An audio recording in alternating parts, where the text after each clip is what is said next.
Hello, everyone. This is Tiffany Castleberry, and this is Unchained Life coming to you live from my home. um, I, the last 2 days, there were a couple of topics that I wanted to discuss, and I was like, okay, got it. Know what I'm going to do. We're good. And then, guys, why is it that I can have a good day and then, man, somebody always has to mess it up towards the end. So then that gets me on to other topics and other thought process. And I just, I had such a good weekend. I pray that you guys did too. I had such a good weekend. I was very boring. There was nothing exciting about it. I didn't go out and do anything. I didn't go socialize with, I didn't hang out really well. I mean, at church, but um outside of that, if you heard the burp, it was not me, it was my dog. So, but she just had her dinner. Yes, I'm talking about you. Um, but I had a good weekend. I had a really good weekend. I enjoyed my weekend. I again will sound boring to most people. I prayed a lot. I read the Bible. I listened to some sermons. I went to church. And it was a nice, relaxing weekend, and I enjoyed it. It was nice. I was not focused on crap at work. I wasn't focused on really much of anything um, outside of reading the Bible and trying to learn some new things. And I intentionally wanted to read books that aren't well known or often preached on. And so I have some in mind, but this weekend I read Habakkuk, and I don't know if I'm saying that right or wrong. It's fine. You can correct me if you need to. But there's only 3 chapters. It's not long. He's in the prophets. But the reason that I was intrigued, and I know that there's other people in the Bible that argue with God or fight with God or go against God or try to call God out, and I understand that, but I guess the thing that caught me was Habakkuk was very adamant about, hey, you do this, this, and this all the time. Well, where are you? What is going on? It was just, I don't know. I guess it was just the way it was done. And it was also very, like, in the beginning, when you read about what the book is going to be about, it says that it finishes with such a beautiful prayer. And so it kind of struck me because I was like, wait a minute, he's supposed to be calling God out, and you know, they go back and forth, and it finishes with a beautiful prayer, which it does. All accurate descriptions. He's calling God out because in the what they call the Middle-Aged Crusades, um, with Babylon, because if you type that into Google, that will bring up other things. But with Babylon, and Babylon was not being punished, is what Habakkuk's issue was. And so he calls God out on it. And it's the book is actually kind of a conversation between him and God. And it's him calling God out and why aren't you doing this? And you should be doing this. And it's God's response. Well, this is, why, and this will happen. And um anyway, I'm not doing a Bible study here. I'm just telling you. That's what I read. I found it intriguing. In fact, so much so that I was confused because when we talk about the Crusades nowadays, there's a very specific time of the Crusades that we talk about. And I was like, wait a minute, I feel like when I was taught in history class, what they taught about the Crusades, they said it was this and this. So I even asked a friend that is typically, very interested in historical things, but that wasn't an area that he was versed in, and so I went and did my own research. And anyways, like I said, to most people y'all would find that boring, and that's absolutely fine. I live a very simple, calm life if I get my own way, and I'm good with that. the thing that I enjoyed about it was I felt like I was learning, and I love to learn. One of the things that I learned this weekend from church, from the sermon that Pastor Groeschel did, was about guilt. It's not what the topic was. The topic was about sorrow, but we, I would say, as a human race, not even just Christians, I think a lot of people, obviously not all, there's sociopaths that have no feelings and whatnot, but a lot of people can get hung up on the guilt of doing something wrong, or not, like I've said, in previous podcasts, and I say in my videos, I am really bad about not allowing myself off, if you will. And I hold myself accountable uh to a destructive degree, almost, I think is probably a good way to describe it. I'm very hard on myself.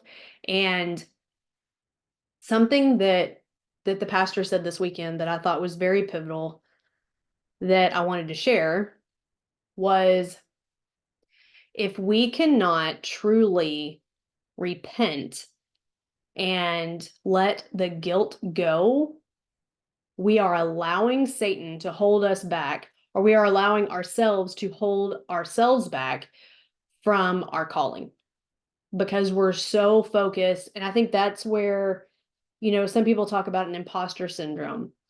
And I think that can stem from a guilt, and from not feeling like you're good enough or deserving.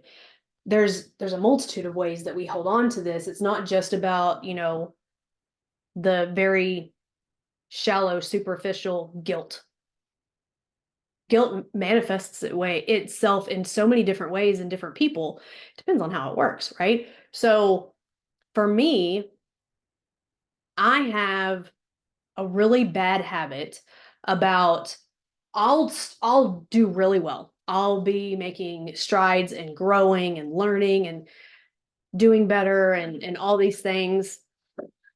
And excuse me, Gracie, get your nose out of there. And I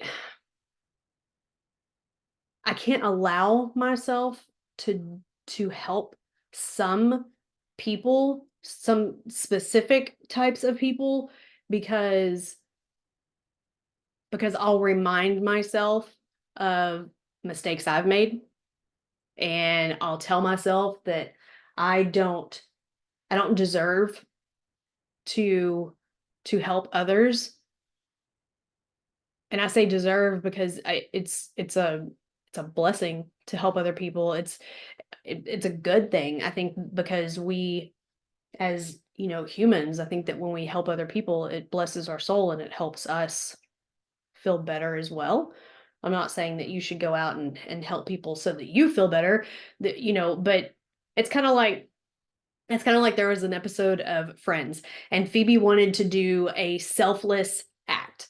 And so she's going through and she's trying to think about all these different things, and Joey's doing a telethon. And so her selfless act is to donate to this cause that Joey's on this telethon for. And she's like, yes, I did it. Okay, I did a selfless act. Well, it ends up being like, I don't remember what it was, but it was a specific number of a caller. Anyways, it did a great thing for Joey, and it got him accolades or some kind of praise, or some kind of something. And of course, then that makes Phoebe happy. And then she gets mad because it wasn't a selfless act anymore because she helped her friend.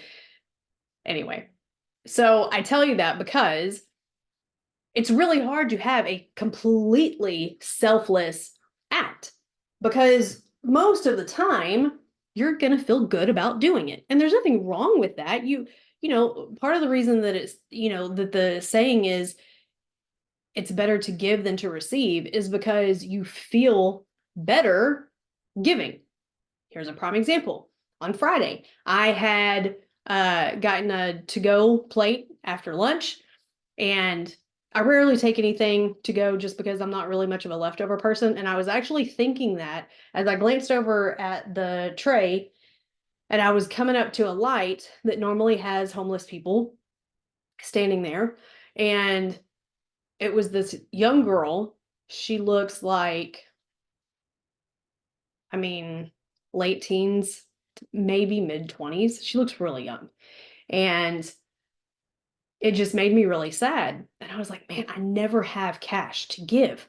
And so I was looking, I was like, my food. And so I grabbed my food and it wasn't half eaten. It wasn't like I had taken bites off of it. And it was just not eaten food. Okay. Just so we're clear. I didn't give her like a sandwich that I'd eaten like 5 bites out of. And that would be awful. Anyway, but so I roll down the window and I'm like, hey, please come here. I'm like, hey, I don't have any cash. Like, this is all I have. This is my to-go plate from my lunch that I just left. I was like, I think it's good. I hope you enjoy it. And that's literally all I said. And she walks back. She says, thank you so much. She walks back and she starts eating it. And I start crying. And I start crying because of many things. Like, one, I'm grateful that I was able to do that. But she looks so young. And I'm just like, how did you get here? Like, just how did you get here? Like, what, so early in life? Like, how did you get here? And it just made me sad. It made me really sad. And I was like really like actually like tears rolling down my face, crying. Um, and the reality is that's still not a selfless act because I was happy that I could give her that food. It made me feel good, but I also, like I said, I was crying because it's just sad. It's just circumstances are just not, life is not fair. And we say that and some people who have an issue with belief and faith and religions, which I'm not a religious person. I don't consider myself a religious person at all. Um, but I think that some people, that is their hangup, is how can we have a loving God that allows bad things to happen? And the reality is we all have consequences for our choices. And I've said it, a number of times that if we were all the same, if we were all perfect, life would be very boring. And that kind of took care of itself with the first two people. Perfect didn't last very long, you guys. So that just tells me that it's not what was meant to be. And anyways, it just, I think that it would be a very boring life if we were just all robots that did the same thing and believed the same way. And I don't think that would be a benefit of life. I don't think that you learn that way. Um, but to each their own. But to go along with that is we all have consequences.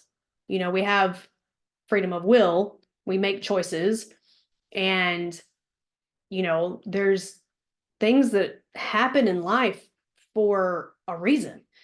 We learn from them, somebody else learns from them.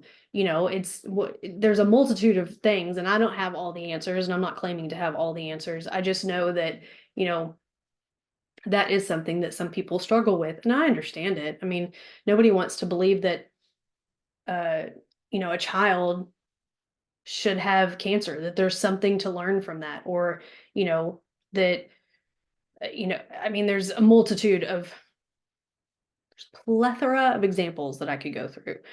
People born without limbs. Nick, I cannot for the life of me think of his last name, but he is a motivational speaker and he goes out and he does all of these, talks, and he tells people he's just got such a great mindset. And of course, that makes a difference, right? That you have these challenges in front of you, and how you choose to look at them and how you choose to go forward makes all the difference in the world, right? You could, woe is me and just see all the bad and never want to do anything about it. You could be like Nick, which I wish I could remember his last name. I think it's a Greek last name, maybe why I can't remember it, um, but he has such a great outlook and such a positive outlook, and he just doesn't allow his limitations to hold him back from anything, which is amazing because that's just it may be the majority of the human race. It is not my experience. I'll just put it that way. I think a lot of people just they look at the bad and they look at why did this have to happen to me, and why do I have to go through all of this and all that. And anyway, I completely got onto a different track, which was not what I was going for. The purpose of this podcast is to talk about your struggles and your struggle with guilt and not allowing yourself grace, and understanding that first, remorse and repentance are not the same. You should be remorseful, but you should be so remorseful that you choose to actually repent from what you did and turn from it, right? But it's not just that. It's if if you don't truly feel bad, then what did you learn? What did you get out of it? Like, I want to be a better person because I don't want to tear people down. I don't want people to think that, oh, well, Tiffany just tears people down. She just judges people and she just, talks about all the bad things about all the people and blah, blah, blah, whatever. I don't know if anybody says that about me. I hope that they don't. I don't think that that's how I portray my life or how I act towards people. I never know. Just as none of us really know what anybody thinks about us. However, I know that what I can do to create my own narrative in a sense is be very intentional about how I treat people.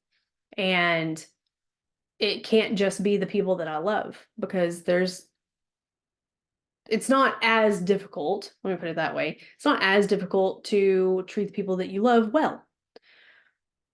On the other hand, it's also sometimes those same people that we also treat the worst because we think that they'll love us through it. And we think that that's okay. And it's not. And I know I've been guilty of that. And, I want one, I want to live my life in such a way that I'm making a positive impact in some way, and that I'm helping other people to be able to do the same. Because I really do believe I'm not the only person that sat in that sermon yesterday and thought, wow, because I can't forgive myself. I can't let go of the guilt. I am not able to reach my calling. I'm holding myself back. This turmoil that I'm literally in, not literally, this turmoil that I'm figuratively in and have been for the last month or so about a purpose and what I want to do and what steps I need to take and all these things, right? And all this praying that I've been doing and searching and just all these things that I've been doing to get to a point to where I am closer to or living out my passion and my purpose and my calling. What if I'm holding myself back because I can't let myself forgive what I've done?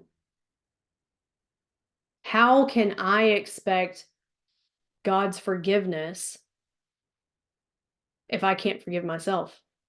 Why am I so special that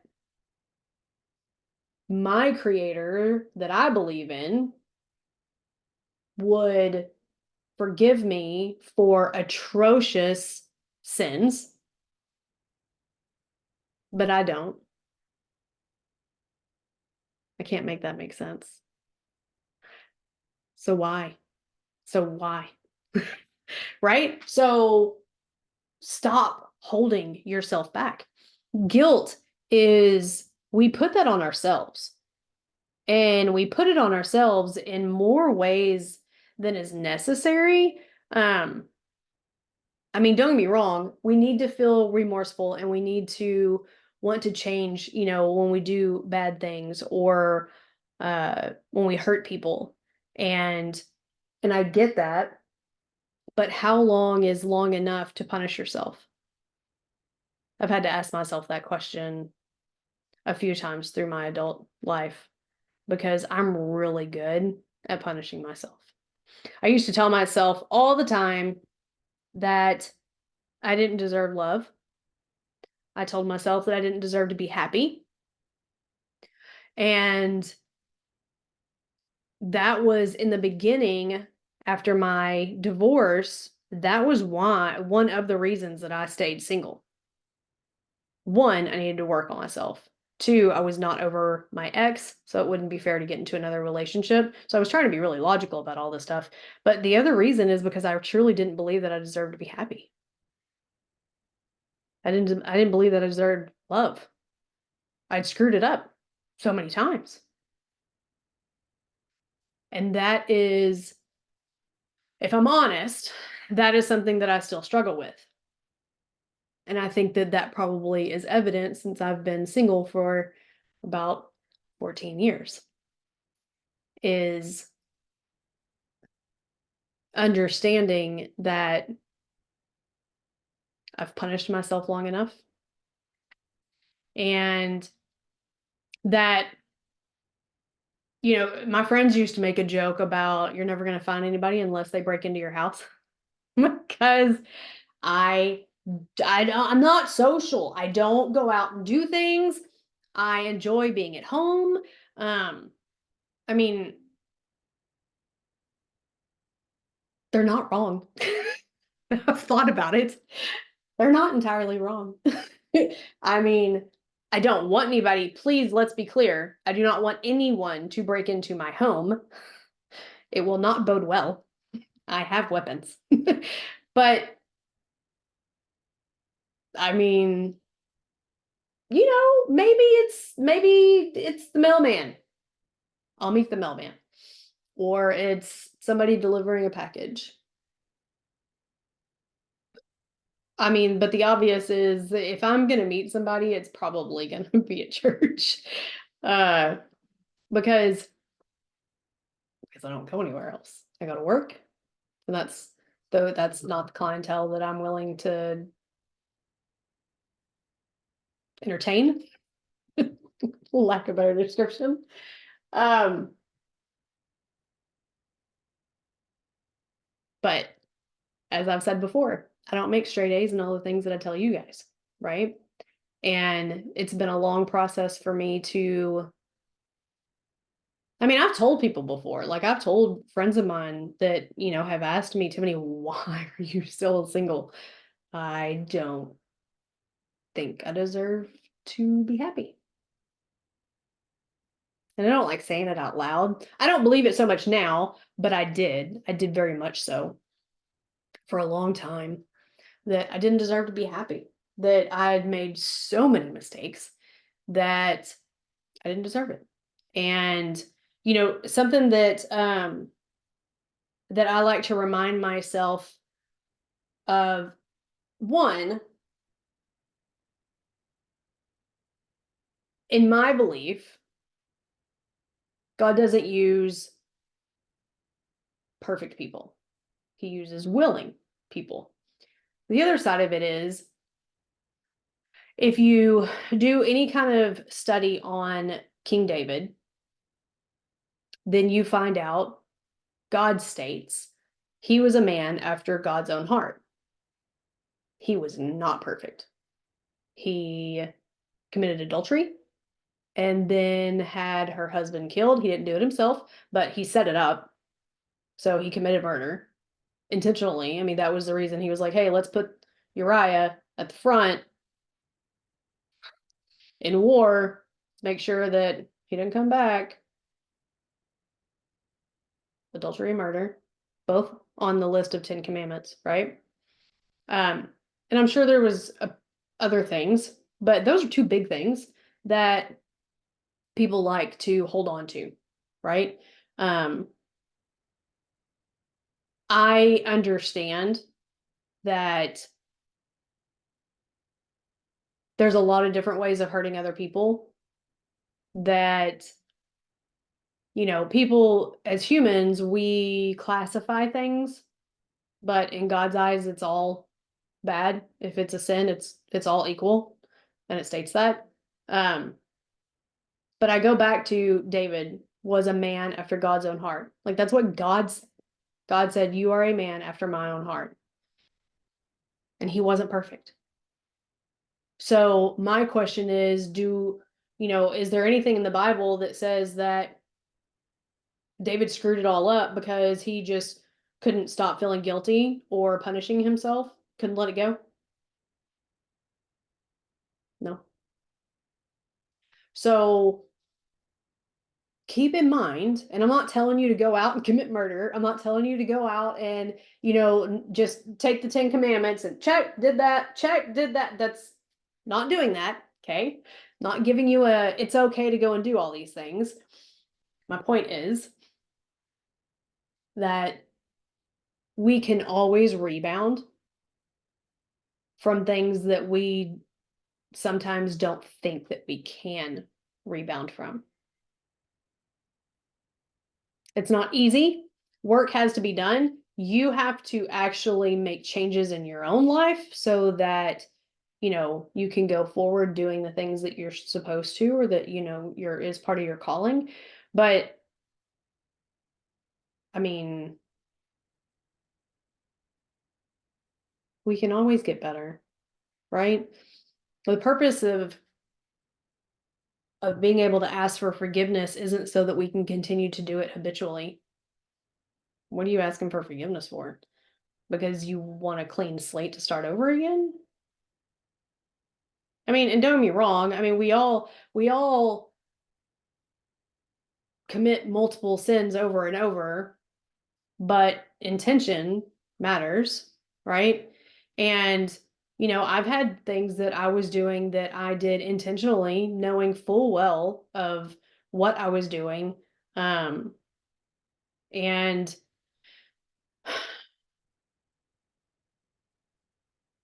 I feel like, and you may not, but for me, I feel like it weighs on me. I feel like I get to a point to where it's like, it's not really a fork in the road. It's a wishbone. Nonetheless, sidetrack. Two choices, right? So either I continue down the same path and I continue to do this thing over and over and over, and it is what it is, or I realize and recognize the conviction in my soul and make changes and choose this other way to go. And then do my best going forward, knowing that I need to ask for help and I need to ask for strength and I need to be very intentional in my choices. Lying. Everybody wants to sit there and say, oh, well, there's little white lies and there's big bad lies. Okay, lies are lies. We all lie, whatever the reason may be. Oh my gosh. I was sitting in church a few weeks back. You guys, this is not an exaggeration. Two women sitting in front of me. Preacher says, how many of us have lied? Why say I haven't? I know I have. A woman in front of me does not raise her hand. Everybody in church raised their hand, okay? The woman in front of me does not raise her hand. The woman next to her looks at her and goes, put your hand up. I don't lie. Put your hand up. I don't lie. And I'm thinking in my head, well, that was two lies right there. Everybody has lied. Everybody lies. Those little white lies of, does this make me look fat? No. And you know that it's not flattering? That is a lie. Doesn't mean that you're not doing something nice to try to protect them, or maybe you're a horrible friend and you're not telling them that they look like a trash bag, whatever the case may be, right? And I use that as an example because when people think of little white lies, usually that's what they think of. They think of, well, I don't want to hurt your feelings, so I'm going to tell you this. Well, okay, that's great, but it's still a lie. Okay? And I'm one of those people that, and people can disagree with me, and that's absolutely fine. I strongly believe everyone lies, not habitually necessarily. And I'm not saying that it's something that, they do on a daily basis. Everybody has done it in their life, period, in a story. Because to go on with the two females that were sitting in front of me, then the pastor asked, who lied to their parents growing up? And her hand went up. And I'm sitting there going, and then every question he asked after that, she raised her hand. But initially, when he asked if we were liars, she didn't raise her hand.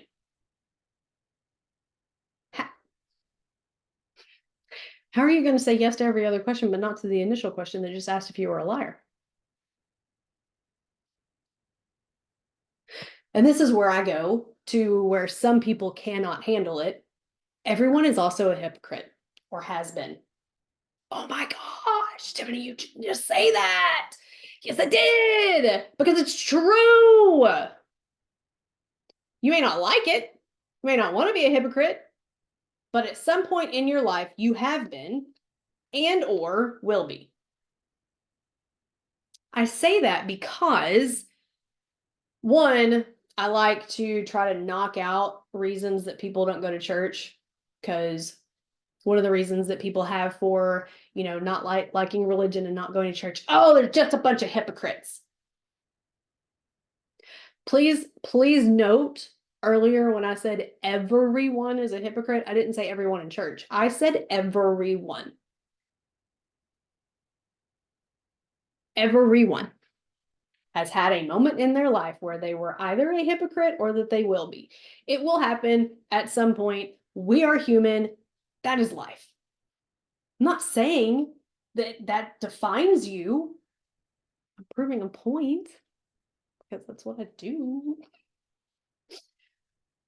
But my point is, one, stop judging people. Because the reality is none of us are perfect. None of us. Every single one of us have lied or will lie at some point, because at some point you're going to want to save somebody's feelings. At some point, you change in life, you grow, you mature, your outlook changes, your beliefs change. So at some point, because of all of those things, that will make you a hypocrite. Right? My beliefs changed. I used to, let me use Paul as an example, okay? Paul used to be Saul in the New Testament, and his job was killing Christians. That's what he did. He enjoyed it until he was converted, and then he lived for Christ like nobody's business. Paul was a hypocrite. Just throwing it out there.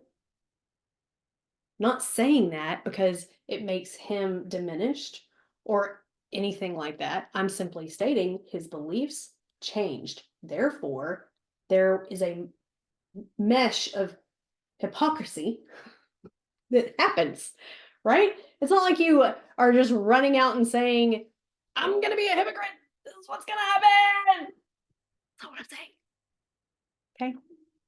People take things too far and too crazy.